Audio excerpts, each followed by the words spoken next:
Alright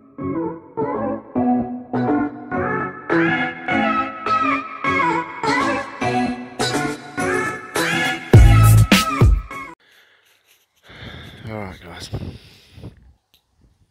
thought I'd do a second video on the avocado. It's been a bit of discussion over pollination, seedlings, so I thought I'd go into the avocado a bit deeper. And I think the first thing I'll talk about is pollination. Now, you get two types of avocado, an A type and a B type. So this is the Hass. That's an A type avocado. And then the bacon, that's a B type. Do you need an A and a B type for an avocado to produce fruit? I can tell you right now that's a no. You don't. An A type is perfectly fine to grow fruit. And here's the proof. All my other avocado trees are new. I haven't had them long enough for them to cross-pollinate. There's 100 plus avocado on this tree. So no, you don't need both. Will it help? Most definitely. If you have the A and B type, that will definitely help. You'll get more fruit. Now, when the avocado flowers, and this whole tree is covered in flowers, and what will happen is, like right on the end of this branch will just be all flowers. And I will do a separate video on this next spring, or this spring when it comes into flower, to show a demonstration. But you'll come out one day and half of the flowers, and they're tiny, tiny little flowers, you'll see that only a percentage of them will open up. And then you'll come out the next day and they'll be closed, and the others will have opened. And that is actually an A-type flower opening and a B-type flower opening. And this is why they're difficult to pollinate, because they're very rarely open at the same time for them to cross-pollinate. So you're relying on a slight overlap of the A and B types that are open for them to be able to cross-pollinate. So the time you have in the day for the flowers to pollinate is very, very short. Otherwise, you'd get literally hundreds and hundreds of fruit on a tree if they were all open at the same time. And another example is, this whole tree will be covered in flowers. 90% of those flowers will fall off. And then you're left with the ones that haven't. And 10% of those flowers will produce fruit. And then 90% of those fruit will fall off. And then you're left with the fruit that will end up developing. So, you start off with 1 million flowers on a Hass avocado and end up with 100 fruit. So yes, it's pretty crazy. It's actually quite amazing to watch an avocado go through this process. So, obviously if you don't have the room, you can only plant one avocado. Again, if you've only got a small property, I wouldn't recommend the Hass. The Hass avocado is probably the biggest out of all the avocados, I reckon. If you only have a small property, you'd go to lamb Hass. That's a a dwarf variety. And then you've got the Pinkerton, which I showed you the other day, which is another dwarf variety here. So there you go. You don't need an A and a B type to cross-pollinate. But then again, that comes down to the size of the property you've got. If you've got a small block, you don't want to be planting an A and a B type. Your whole backyard will be inundated with avocado tree. You won't be able to grow anything else. Another important thing I didn't mention in the first video is avocados do not like clay. If you've got clay, you'll find, and you might plant the avocado and it might be looking fantastic for a year and a half. And then all of a sudden you'll notice leaves start falling off, branches start dying, and all of a sudden, quite rapidly, the tree's dead. And that is because the taproot of this avocado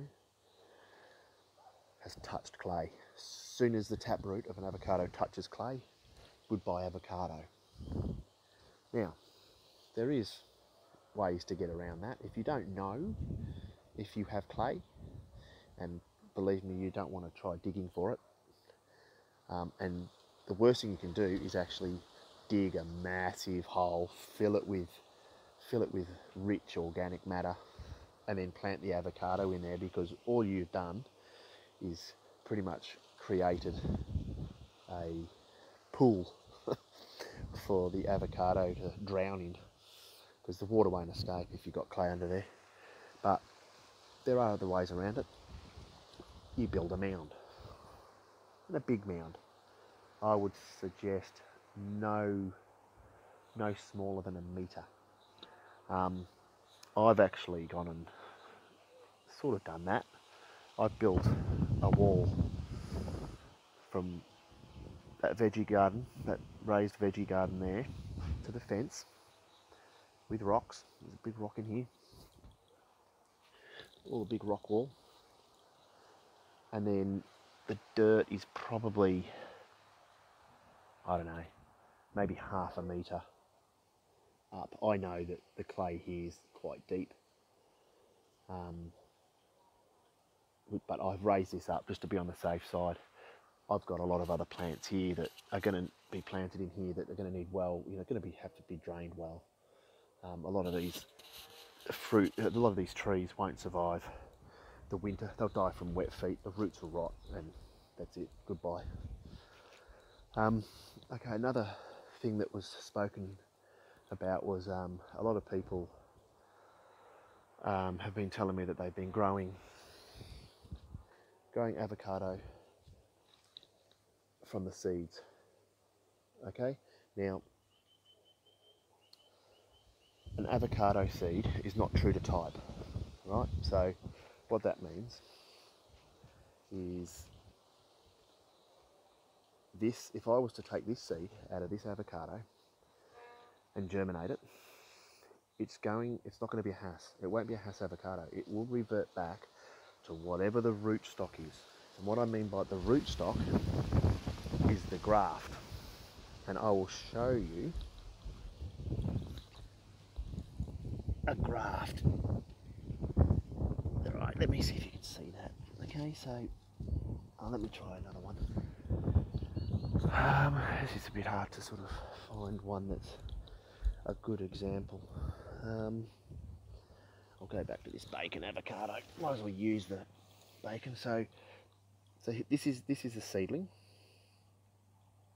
Right, this would have been grown from a seed. I can't remember what variety the rootstock is, but right here you can sort of see this V shape.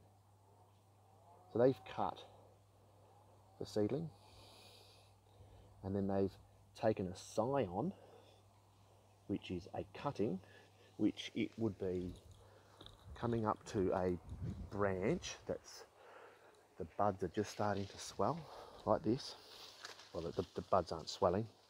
Right, they take this branch, right, cut it off, take all the leaves off, and they attach it This one, right here, oh, there's a huntsman on there. Cheeky bum. They attach it to it, and that's how you graft a tree. Okay? So, for everybody that's growing a seedling, you will get whatever the rootstock was from that tree. And you can have a Hass avocado, which has been grafted onto many different types of rootstock. I mean, I think there's one, I think I've got one that says what the rootstock is actually. So this is the Pinkerton. No, it doesn't tell me. It does, might have, the printing's gone here, but never mind. So the rootstock, so it will revert back to rootstock. Now, you could end up with a huge tree which won't produce any fruit. Hang on, I'm just climbing into this other avocado here to show you. Here's the Forute, and this, oh, rootstock. Rootstock. Zutano, I think. That's the rootstock. And this one here, this rootstock, you can see there's the graft here. This is a lot thicker. You can see that V there, right there. That's the rootstock. This is the Forute variety on top. Right. So you could end up taking your Hass avocado, germinating a seed and ending up with that variety, which is no good. It's, I mean, it might fruit, but the reason they're using this variety is because it's vigorous and it has a really strong root system. That's why they use it. Okay, and what I'll do is I'll show you some of my seedlings. And these are, all these seedlings are from a Hass avocado seed. This one here is a seedling a couple of years old. It's big now, like it's taller than me, it's 7 foot. It's 7 foot. Right. That's a Hass seedling. Now, if you look at these leaves and compare them to those leaves, they're different. I can show you over here as well. Got lots of seedlings, I do. Right, so let's have a look here. Here's, oh, look at them. Look how vigorous they are. We'll have to repot these soon. Right, so one avocado seedling from a Hass avocado, okay, and then this one, look at that, from the same, planted approximately the same time. Tell me, look at the difference between the leaves from that one. They're sort of like a ribbed, serrated leaf, to this one. It's a lot smoother, not quite as dark. I mean, look at that. And they're both from a Hass avocado. And then you've got the one behind it, which is just this spindly little thing here. It's been eaten a bit. Right. And then you've got, look at this one growing really tall. Look at that. Look at that. Right, so there's a big difference between the leaves in those. And I've got more in here, look. There's another one here. Oh, that's started rooting in the ground, that one. There's another one there. That's very similar to those leaves. But there's an example of a Hass avocado seed that reverts back to the rootstock. I mean, there's proof right here.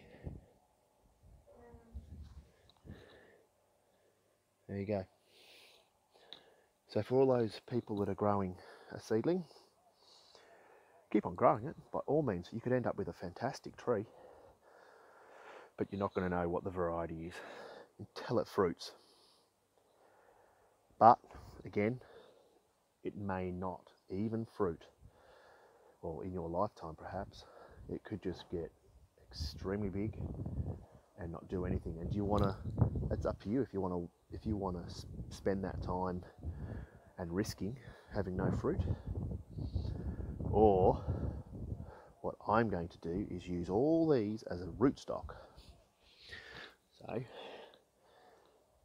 I'll cut the top off of here.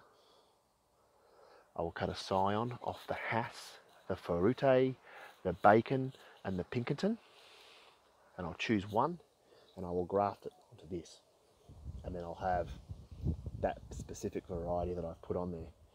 Same with this one. Okay. Now the seeds, people put toothpicks in them and dip them in water, put it in a glass. I just put them straight into the pot. You don't bury them, and I've experimented with them too.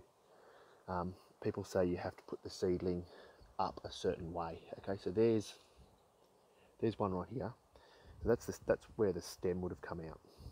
Okay, where this one I put in upside down. The stem is at the bottom. But I wanted to see if that made any difference at all, which I didn't think it would, because really, in the wild, I don't think the seed chooses which way it sits, really, to be honest. The root knows which direction to go down. So here's another one that was put in one direction. Here's another one. There's another one that's the stem side was down. There's another one again. And some of them might even eventuate, These ones have been in for a while, and look, nothing at all.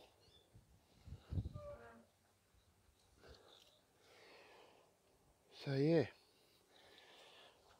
there's a bit more about avocado and seedlings.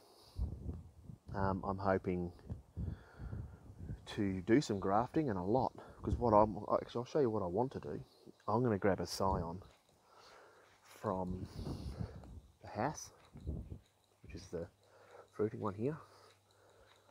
Remember, the scion is the cutting. So it'll be this part here. Cut it, like that. That'll be the scion, and I will attach that bit. Here's my giant seedling. So what I'm going to do, I'm going to cut the top of it off, and I'm going to attach a graft to the top of it. Then I'm going to go to the Ferrute. I take a scion from that, and I'm going to take this branch off. I'm going to put it on this. Then I'm going to go to the Pinkerton, attach it to this, and the Bacon, and I'm going to attach it to this branch at the back here, and I'm going to have 1, 2, 3, 4 varieties of avocado on this seedling. There are several ways you can graft. I mean, you could literally cut it here, or even lower. You could cut it right down here at the bottom, right? And then you could put all varieties, 1, 2, 3, and 4, and graft them like that, so they'll grow out like that. Look, I can't. There are names for the certain types of grafts. I can never remember what they are, but I'm going to give it a go. I have been told that you can't graft avocados in Melbourne, but then I was also told you can't grow mangoes in Melbourne. Yet this one spent last winter out in the elements. Yes, did it get damaged? Slightly. Now you got to remember, this year we're about 2 months behind in the season. We had a shock in September, even October, and it was wet, cold, very inconsistent, but it did start producing some fruit. Now, will these stay on? Probably not, because the season was too short. Yeah, there's another 2 there. And they're worth more, and they've already fallen. Okay? But each year, it gets further and further in developing fruit. And then I have my mango seedlings, which these are all seeds from Kensington Pride, just bought from the supermarket. Okay? Now the good thing about mangoes and seedlings, they are true to type. Look at all that new growth. It looks fantastic. Look at the colour of those leaves. Amazing plant, the mangoes. They're true to type. If you plant a mango seed, you've got to take the husk off. But if you plant a mango seed, you only get one mango. Mango seed has multiple embryos, or most of them do. And I'll show you an example right here. This is from one. Sorry about the wind, it's probably a bit noisy. Look at this. 1, 2, 3, 4, 5. 1, 2, 3, 4. There's 6 in there. 6 little mangoes, seedlings from one seed. Now I can take this. I can separate all these. Right? Now, looking at this one, this big one here, which is the dominant one, the stronger one, that's going to be an exact clone to its parent. That one will. If you get a mango, I'll show you another example here. If you get another mango seedling, let me find another one. There's one. Only one came out. Now, who knows what that'll be? You don't know. You could end up with a cross variety of some sort, and you could end up with your own variety of mango. You just don't know what it could be. Really good, could be really crap, but that's the risk I'm going to take with mangoes. And there's lots more in here. Some of them are getting eaten, but I don't really sort of pay any attention to them because I've got heaps in here. Some at the back here, look, they're growing pretty good. There's a multiple growth there. Whoops, just broke a label. Here's one with 2, 3 embryos. I mean, it could be more embryos. Some of them just don't eventuate. But I actually had a post on Facebook, I think, one of the gardening sites, asking if I can grow a mango down in Melbourne. And people were commenting, nah, too cold. No, too cold. Mate, here's the proof right here. Mango in Melbourne. Now these smaller ones, right, which have grown quite a bit this year, I will put them under the avocado or under the pergola just to protect them from the frost. But this one's getting strong enough now. It copped some frost last year, and you know, you get some leaf burn, some fall off, but it comes back. You can see this is where I pruned it. In there, I don't know whether you can see that. I pruned it in here. Let me see. I pruned it just here. Just there, and that's created 1, 2, 3 more shoots, 3 more branches, a couple branches off there, and then you tip them. Each year I'll tip them.